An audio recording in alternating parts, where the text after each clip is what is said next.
Hello, आज के video में मैं आपको नेपाल से रिलेटेड कुछ नए अपडेट्स दे देता हूं। पिछले वीडियो में मैंने आपको बताया था कि नेपाल गवर्नमेंट ने chartered flight from Nepal to Saudi Arabia के लिए अप्रूवल दे दिया है और उन्होंने दो एयरलाइंस का नाम लिया था, नेपाल एयरलाइंस और हिमालयन एयरलाइंस। ओके, अब इस वीडियो में मैं आपको जो बताने वाला हूं वो अपडेटेड इन्फॉर्मेशन है। 3 बात, अगर आप नेपाल में हैं तो आपको बस ये 3 चीज़ ही करने रहेंगे। टिकट परचेज करना है, कोविड पीसीआर टेस्ट करवाना है और आपको एक डिपार्चर से पहले फॉर्म फिल करना है। अगर ये आप 3 काम सही से कर लेते हैं तो आप 20 तारीख से पहले सऊदी अरेबिया पहुंच जाएंगे। 20 तारीख से पहले मैं क्यों बोल रहा हूं, क्योंकि 20 तारीख से जो भी लोग सऊदी अरेबिया आएंगे उनको इंस्टीट्यूशनल क्वारंटीन गाइडलाइंस पालन करना पड़ेगा। अगर आप एग्जेम्प्टेड कैटेगरी में नहीं आते हैं तो मोस्टली जितने भी लोग नेपाल में अभी फ़िलहाल वो तो मुझे लगता है कि एग्जेम्प्टेड कैटेगरी में नहीं आएंगे, उनको मैंडेटरी क्वारंटीन करना ही पड़ेगा। तो यही कोशिश था हर समय से कि भाई 20 तारीख से पहले जितने लोग आ जाएं तो सबके लिए आसानी होगा। ओके, तो शुरू करते हैं पहला पॉइंट से।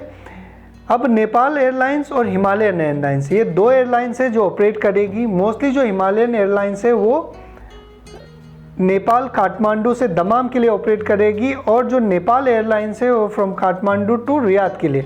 दमाम के लिए कोई फ़्लाइट शेड्यूल नहीं हुआ है और नेपाल एयरलाइंस का कुछ फ़्लाइट हो सकता है कि फ्रॉम काठमांडू टू दमाम भी ऑपरेट करे। ये जो आपके स्क्रीन में शेड्यूल है ये है नेपाल एयरलाइंस का, ओके, जिसमें डेट टाइम दिया हुआ है, कितना ड्यूरेशन लगेगा, ये सारी चीज़ दिए हुए हैं, आप देख लीजिएगा। बाकी हिमालयन एयरलाइंस का ऐसा कोई शेड्यूल पब्लिश नहीं हुआ है, लेकिन वो भी 18 तारीख से फ्लाई करेगी from Kathmandu to Dammam. Okay, अब इनका टिकट कैसे परचेज़ किया जाए। अब ये टिकट परचेज करने का भी एक मैं बताऊं आपको, इंडियन एम्बेसी जो काठमांडू में है उन्होंने एक ट्रैवल एजेंसी नॉमिनेट करा है जो कि स्मार्ट ग्रुप, वहाँ के बहुत अच्छे बड़े कंपनी है ये। ओके, तो इन्होंने इन टिकट्स को बाकी सब एजेंट्स को शायद बांट दिया है या क्या किया है पता नहीं। अब नेपाल में हर कोई आदमी टिकट बेच रहा है, चाहे वो छोटा सा एक दुकान वाला क्यों ना हो और क्या वो होटल वाला क्यों ना हो, सब लोग टिकट बेचना चाह रहा है। और टिकट के दाम 1,20,000, 1,15,000, ओके, 80,000, 90,000, जिसका जैसा मन आया उस हिसाब से टिकट बेच रहा है। लेकिन ये गलत है। ओके, टिकट का एक स्टैंडर्ड प्राइस है और वो आप सही जगह से परचेज़ करेंगे तभी आपको मिलेगा। आप कहाँ से परचेज़ करें, अब तो ये सवाल है। मेरे पास कोई ट्रैवल एजेंसी ऐसा नहीं है जिनके पास मैं बताऊं कि आप इनके पास जाइए और टिकट परचेज़ कीजिए, लेकिन आपको अगर कुछ बातों का अगर आप ध्यान रखेंगे तो आप इन लोगों से बच सकते हैं। पहली बात, आप किसी को भी 1,20,000, 1,15,000 इतना रुपये में टिकट मत दीजिएगा। कई लोग दे सकते हैं, बहुत कुछ ही लोग होंगे जो इतने महंगे टिकट खरीदेंगे। जो नॉमिनल प्राइस है टिकट का वो मोस्टली 55 to 65,000 के बीच में होगा। ओके, अगर आपको इन रेंज में अगर कोई टिकट बोलता है कि मैं दूंगा तो आप उनसे टिकट ले सकते हैं, लेकिन एडवांस पेमेंट मत दीजिएगा, बिल्कुल भी एडवांस पेमेंट मत दीजिएगा। उनके ऑफिस में जाइए, टिकट परचेज़ कीजिए और पैसे दीजिए। ओके, और टिकट भी आप परचेज़ करेंगे तो वहीं पे पीएनआर नंबर वगैरह ऑनलाइन चेक कर लीजिएगा, पीएनआर कंफर्म्ड है या नहीं है। ये तो हो गया एयरलाइंस का बात, ये तो हो गया ट्रैवल एजेंट का बात। और अगर आपको टिकट परचेज़ करना है एयरलाइन से तो एयरलाइंस के ऑफिस में ही जाइए। ओके, एयरलाइंस के ऑफिस में जाइए, क्योंकि अगर आप एयरलाइंस को कांटेक्ट करेंगे तो कोई रिस्पॉन्स नहीं आएगा। एयरलाइंस के ऑफिस में जाइए, उनसे पता कीजिए कि भाई मुझे टिकट परचेज करना आप देंगे या मैं कहीं और से खरीदूँ तो किससे खरीदूँ, तो वो आपको बताएगा ये बात। लेकिन आप टिकट कहीं से भी परचेज़ कर सकते हैं। अगर आपके इंडिया में कोई एजेंट है ट्रस्टेड वाला तो उनसे परचेज़ कर सकते हैं, सऊदी में है तो उनसे आप परचेज़ कर सकते हैं। कई लोग सऊदी वाले एजेंट से भी परचेज़ करे हैं, लगभग 4,000 रियाल, 3,900 रियाल ऐसा। ओके, लेकिन मेरा ये मानना है कि 65,000 नॉमिनल प्राइस है। कल आप जाइएगा एयरलाइंस के ऑफिस, वहाँ में पता कीजिए और बाकी कमेंट में भी बताइएगा अगर आपने कोई सस्ता टिकट परचेज़ किया है, कहाँ से परचेज़ करा है, ताकि मैं लोगों को बताऊँ।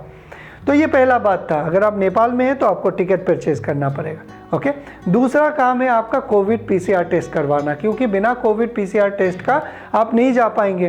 तो आपके पास अभी ये एक समस्या है कि भाई मैंने टिकट भी परचेज़ नहीं कर रहा, क्या मैं कोविड पीसीआर टेस्ट करवाऊँ ना करवाऊँ।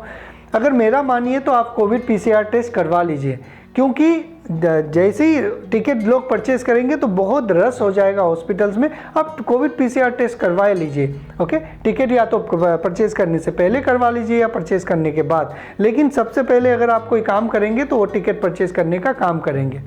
कोविड पीसीआर टेस्ट आपको विदिन 72 आवर्स ऑफ डिपार्चर करना पड़ेगा, मतलब जिस समय आप सैंपल देंगे और जिस समय आपका फ्लाइट डिपार्चर है उन दोनों के बीच में 72 आवर्स से ज़्यादा नहीं होने चाहिए, ओके। तो ये कोविड पीसीआर टेस्ट है, ये कहाँ से कराएंगे? कोई भी गवर्नमेंट अप्रूव्ड मेडिकल सेंटर से करवा लीजिए, ठीक है जी।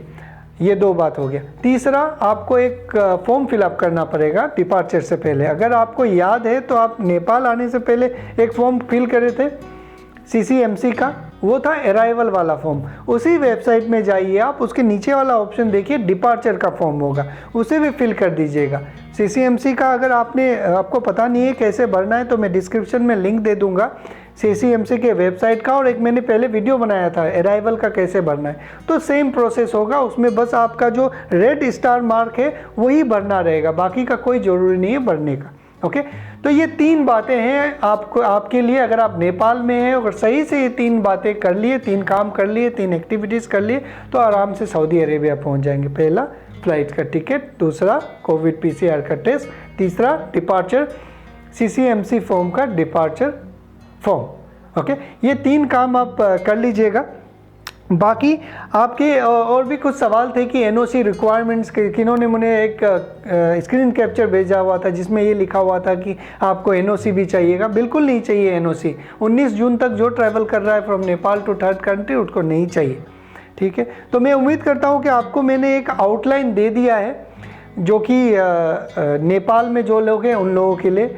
और आने वाले दिनों में अभी बहुत सारे अपडेट्स होने वाले हैं, जैसे कल से, आज रात, मतलब आज तो 16 तारीख है, 17 तारीख सुबह 1 बजे से नेपाल के सारे एयरपोर्ट्स खोल दिए जाएंगे, लेकिन मोस्टली ये सऊदी सिटीज़न के लिए कि वो बाहर जा सकते हैं अब। लेकिन बहुत सारे अपडेट ये भी आ रही है कि क्या पता बाकी कंट्री से भी लोग आ रहे हैं, कई कंट्रीज़ के सस्पेंशन हटा दिए गए हैं, बहुत सारे अपडेट्स हैं। तो मैं कोशिश करूँगा ये सारे अपडेट्स एक एक करके आप लोगों को देने के लिए।